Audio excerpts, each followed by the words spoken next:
So last week we left off with Pilate doing not so well. Pilate was in trouble for the fall of Sejanus. So all that news hit the empires, and everybody knew that Pilate was in trouble. Would he be ordered back to Rome? Would he have to stand trial as a Sejanus supporter? Well, he tried to do something nice for the Jewish people by building an aqueduct, and that whole thing backfired into a riot. He told his soldiers to disperse the crowd. They did not disperse the crowd. Instead, they just started killing everyone. So things are not good between Pilate and the Jews, and Pilate is under suspicion from the emperor. And then one more thing happens. Now, after this little episode we're about to talk about, well, now we're going to get it right down to what the Bible tells us, and that will be our only source after this little bit. So we're going to strip away all of the Roman historians that we've been talking about. We're going to strip away all of the Josephus and Philo, and we're just going to look at what the Bible has said. However, remember that our goal here is to take the events in the gospel and put them in chronological order, meaning the order in which they happen. And when you do that, it presents a story of the Passion Week that's a little bit different than maybe what you've noticed before. And you will understand the dialogue about what's going on as well, because it takes on a different meaning when you know what's going on around the world. So where we're going to start today is with something that's known as the Shields episode. So Pilate, with his future is uncertain, he decides to make what is a very Roman gesture. He is going to dedicate a gift to Tiberius and then hopefully cement himself back to the emperor. So he's basically saying with this gift to the emperor, I am not one of Sejanus's guys. I'm completely loyal to you. And hopefully that gets him out of the hot water that he's in. And remember the stakes of this hot water that he's in. If he gets a call to go back to Rome, he will be executed as a traitor, because the trials in Rome to weed out Sejanus supporters are still underway. They're still going. And he desperately does not want to be called back to Rome. So he takes a gift to Tiberius. Now, he has to be careful with this gift because it has to mean enough to the emperor, but he can't afford to offend the Jews any more than he already has. So he hits upon the idea of creating some large gold-coated votive shields. And he's going to dedicate these to the emperor. And he goes through great pains to not put any images on the shield. If you remember, the images are where he got in trouble before with the flags. But now he's not. He's just going to put an inscription on the inside of the shield that says, to Tiberius from Pontius Pilate. And it sounds like this might do it. And he hangs them up on the inside of the walls of his palace in Jerusalem. But this backfires on him as well. The Jews, even though the shields had no images on them, were still very upset. And sure enough, their mob starts to form outside of Pilate's palace again, just like we've seen before. And the mob is led by 3 of Herod the Great's sons. But the mob is led by Herod Antipas. Now, they are going to come and complain that these shields violate Hebrew law. And I got to tell you, Pontius Pilate had to be thinking, well, wait a minute, Herod Antipas, you've trampled all over Hebrew law your entire life. And here you are complaining about some shields that are hanging in my house in Jerusalem. And things get pretty heated between Herod Antipas and Pilate. As a matter of fact, Philo records what the Jews said to Pontius Pilate about the shields. What they said was, do not cause a revolt. Do not cause a war. Do not break the peace. Disrespect done to our ancient laws brings no honor to the emperor. Do not make Tiberius an excuse for insulting our nation. He does not want any of our traditions done away with. And if you say that he does, show us some decree or letter or something of the sort, so that we may cease troubling you and appeal to our master by the means of an embassy. So what the Jews are saying is, look, you don't remove those shields, and we're going to send a letter to Tiberius. And we know that you're in pretty hot water with Tiberius right now. So here you have a powerful Roman governor. You would think he had all the power, but he doesn't. Not really. He's hanging by a thread at this point. But Pilate is also stubborn, right? And in his Roman pride, he says, look, you're just complaining about some blank shields with an inscription on them. And if you write a letter to Tiberius saying that we find your name offensive, well, how does Tiberius going to react to the Jews? He would probably say, and Pilate's thinking, you think my name's offensive, you're emperor? And he would be mad at them. So Pilate says, no, the shields stay. And for once, the Jews left and there wasn't any violence. But they did send a letter. They went home, they sent a letter to Tiberius saying, here's what Pilate's done. It violates our Hebrew laws. What are you going to do about it? Tiberius is angry, and he immediately sends a letter back to Pontius Pilate. He says, what are you doing? I told you not to violate their laws. I told you to take extra special care of their religion. So in religious matters, you need to bend to their wishes. And Pilate had to be frustrated. What started out as a gesture of reconciliation with the emperor has gotten him even further in trouble. Now, the only good thing that came out of it was that Tiberius did not want the shields destroyed. He said, look, move them to the temple of Augustus in Caesarea, because I do like the gift. But Pilate had to know at this point that his life hangs by a thread, and the life of Prost is life. So now we get finally into the trials of Jesus. Now, from here on out, it gets a little bit different than what you're used to. What you're used to is following Jesus along during Passion Week. But that's not what our story's about. We're actually following Pilate along rather than Jesus. So Jesus will be here and we will see his actions, but you're not going to see Palm Sunday. This does. Instead, we're going to see where does Rome fit into the events of the Passion Week. Now, the Jews didn't want to be ruled by Rome. They wanted to be ruled by the Sanhedrin, their chief priests, their teachers of the law. And the Romans knew this very well. They couldn't get rid of the Sanhedrin without just ripping out the core of Jewish life. So they put some controls in place so that they could control the Sanhedrin and still let it be a partial ruling body for the Jews.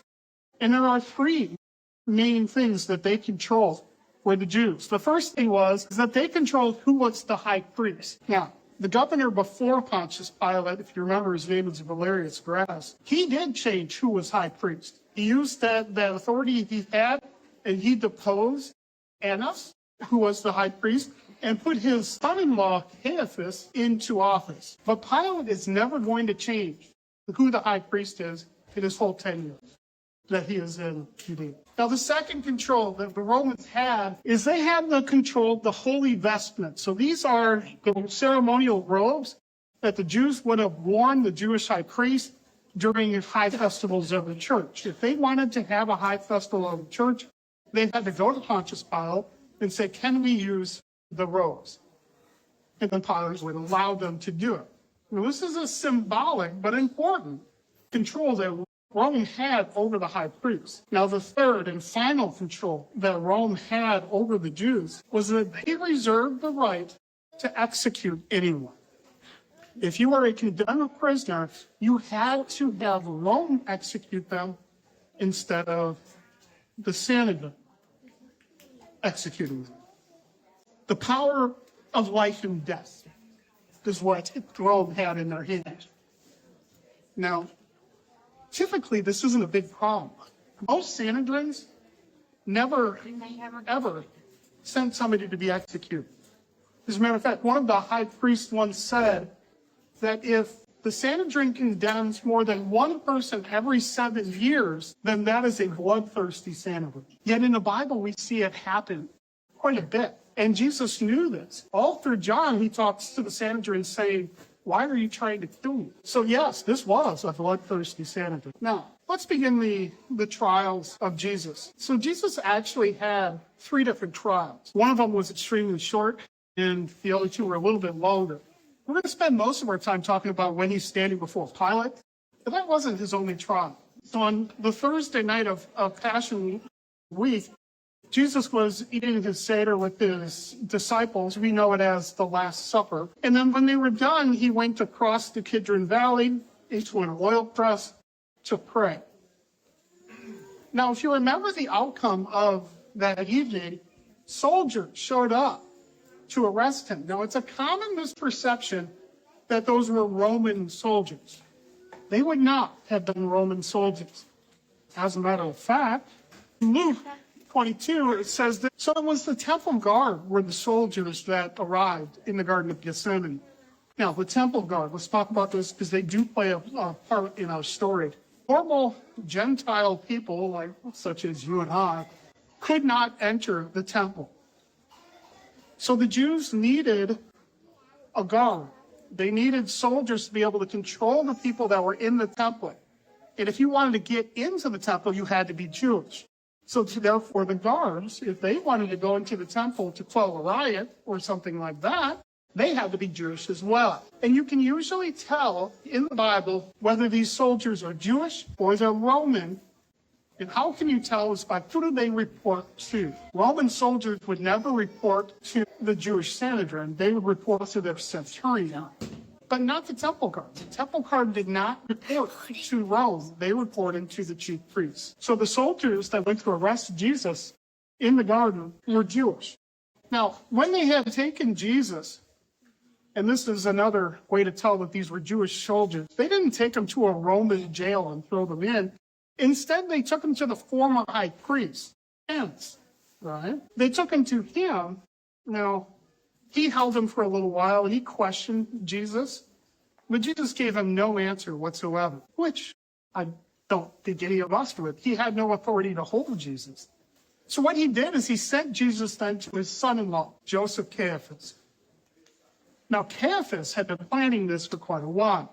He wanted a trial for Jesus, and he had planned ahead.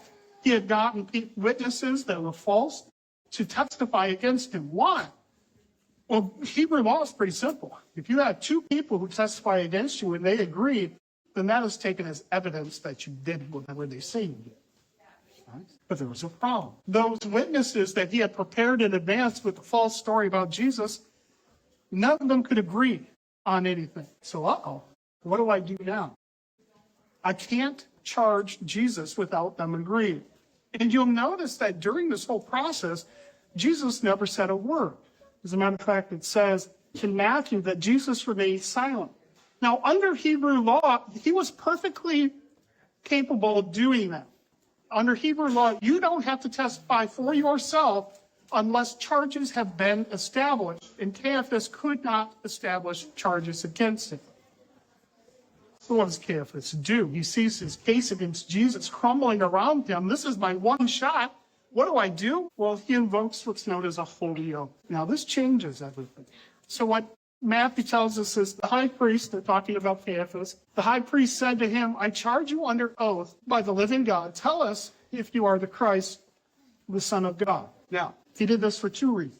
One is if Jesus says yes, then he can have a conviction of blasphemy right from the prisoner's mouth. Blasphemy doesn't have to be a capital crime. But more than likely, that's where he was going with it. He wanted that right from the beginning. Now, the other reason to charge somebody with a holy oath like he did was because under Hebrew law, Jesus could not remain silent any longer. If he remained silent any longer, that would be an admission of guilt. So Jesus had to speak at this point, and he does. He speaks and he tells the truth about who he is, plays right into Joseph Caiaphas' hands, but at least that's what Caiaphas thought. And that means that he's got his conviction of blasphemy. Now, If Rome did not have that sole ability to execute prisoners, the Sanhedrin would have taken matters into their own hand. Now, what their procedure was in Jerusalem to execute somebody, it was they would take them out of the city near the hidden valley where there's a little cliff. Now, the height of the cliff for a Jewish execution is very important.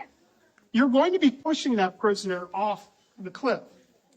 But part of Jewish law is that the prisoner can't be disfigured. So the height of the cliff is very important.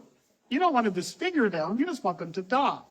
So they would push you off a cliff, and if you live through that, then they're going to throw stones at you until you're gone. I want you to think about how much of our church history and how we view things is tied up into a Roman-style execution rather than a Jewish one.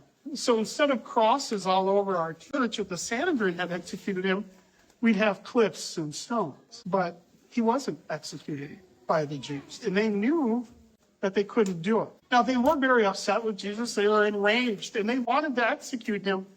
However, this is the Passover week. They know that the prefect, Pontius Pilate, is in Jerusalem, not where he normally is in Caesarea. He's in Jerusalem with his soldiers spread all out. They couldn't afford to cross him. So if they want to execute him, they've got to do some more things.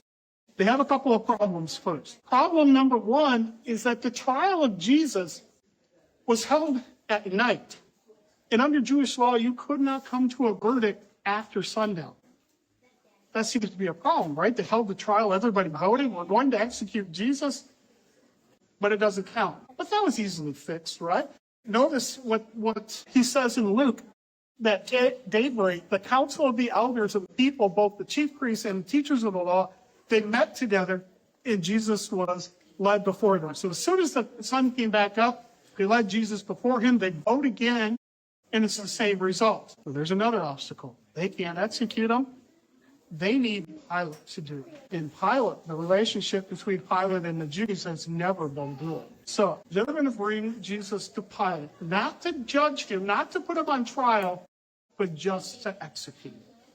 I think the Jews were kind of foolishly optimistic, wanting Pilate to rubber stamp their own decision, their own trial. In all of the clashes between Pilate and the Jews before, we've always seen that Pilate has never really understood the Jews. But this time, we're going to see that the Jews don't understand Pilate either. Because if they're expecting him just to rubber stamp something, he's not going to do that.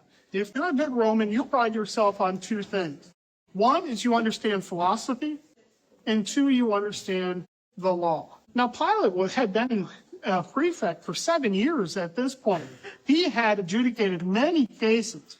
So he was really good at this. And when they brought him before him and said, here's a prisoner, Pilate's not just going to say, oh, okay, here, let's execute. No. Instead, what Pilate does is he uses the phrase that's very, very famous in history. It is the Roman phrase that opens up a Roman trial. He uses the phrase, so Pilate came out to them and asked, what charges are you bringing against this man? Not what verdict did you get as a ruling body, but what charges do you have against this man? And this would have shocked the Jews. They would have been baffled. Wait a minute, we've already declared him guilty. This isn't a trial, this is an execution. You execute him. But no. Pilate would not do that. So he says, what charges are you bringing against this man? He means he's opening up a trial right now. And you can tell that the Jews are angered because now they start to fire words back and forth between the Jews and Pilate about this very thing. The Jews said, we would not have handed him over to you. Oh, if he were not a criminal, we would not have handed him over to you. And Pilate shoots right back. You'll then take him yourself and judge him by your own law. But they said, we have no right to execute anyone. And then what happens next? Pilate opens a trial. So already he's rejecting the Jews' command to execute the prisoner. This is going to mean it's going to be Pilate versus the Jews another time. The Jews have to regroup a little bit. They have to say, okay, we weren't expecting to have a trial here, so we need to present charges against Jesus that might have the effect of Pilate executing him. So they present 3 charges. Luke 23 says, and they began to accuse him, meaning Jesus, saying, we have found this man subverting our nation. He opposed the payment of taxes to Caesar, and claims to be a Christ, a king.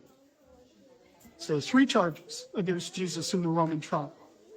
Now let's take a look at each one. The first one says that he was subverting the nation. Now, excuse me. While it's true that Jesus had lots of crowds around him all the time, sometimes measuring in thousands, violence had never broken out around Jesus.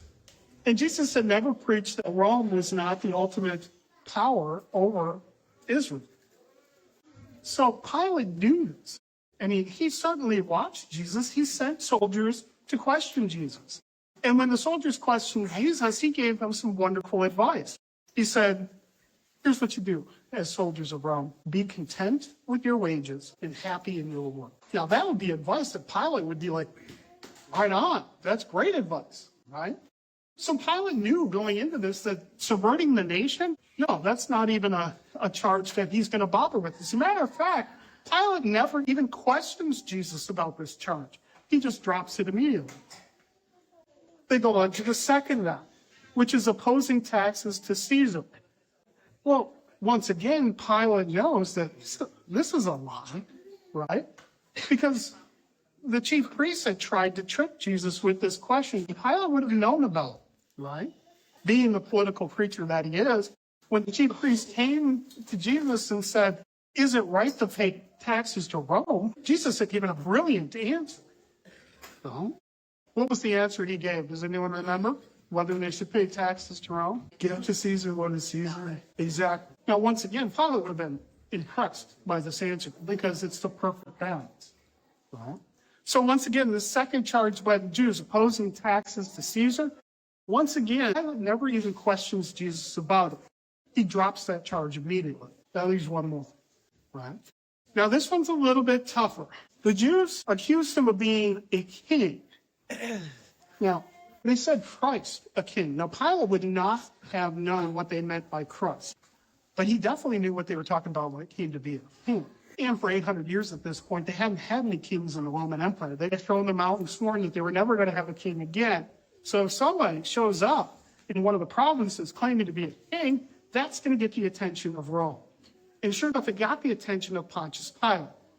So what does he do? He says, okay, here's what I'm going to do. I'm going to take Jesus and I'm going to interview him privately. So he pulls Jesus back into the palace and he questions. So here's what he says. Then Pilate went back inside the palace and he summoned Jesus and asked him, are you the king of the Jews? Jesus replied, is that your own idea? Or did the others talk to you about me? Pilate says, am I a Jew? It was your people and your chief priests who handed you over to me. What is it you've done? Jesus said, my kingdom is not of this world. If it were, my servants would fight to prevent my arrest by the Jews. But now my kingdom is from another place. You are a king then, said Pilate.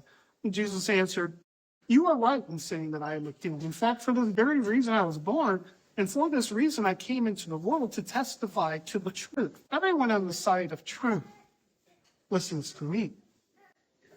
Now, I said a little bit ago that good Roman men pride themselves on 2 things, philosophy and the law. We've talked about the law quite a bit, but let's talk about philosophy for just a second.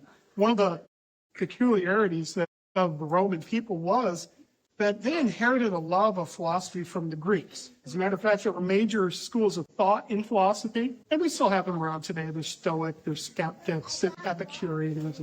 And Pilate, growing up and having the classical education that he had, would have been steeped since childhood with all these philosophies that all claim that they have one thing, truth. But now he's hearing just praise from this prisoner in the provinces that he has the truth.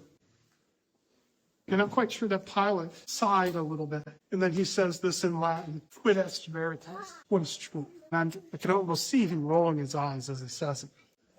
It's probably the most spontaneous and the most Roman thing that Pilate says only. So Pilate had his trial right there. And after, based on the 3 charges the Jews had presented to him, they didn't actually prove any of it. He didn't prove to be a king that was in rebellion for Rome. He didn't subvert the nation. He didn't oppose taxes for Caesar. So he heads out back to the people who are waiting. And Pilate says this. Oh, I'm so sorry. I forgot that. Jesus made no reply to Pilate. And Pilate was amazed. Why would Pilate have been amazed that Jesus wasn't defending himself? I guarantee you, if you were held up for a crime that you didn't commit, that you would be pretty loud about rejecting that. Right? And he'd been a judge for 7 years. I'm sure he's seen prisoners in trials of all shapes and sizes. But one thing remains true. If you are being held for something you didn't do, then you proclaim that loudly. But Jesus didn't do that. He only talked when he had to, though, to Pilate. He remained silent. And Pilate was amazed. So Pilate steps back out of the palace, and he says to everyone these words.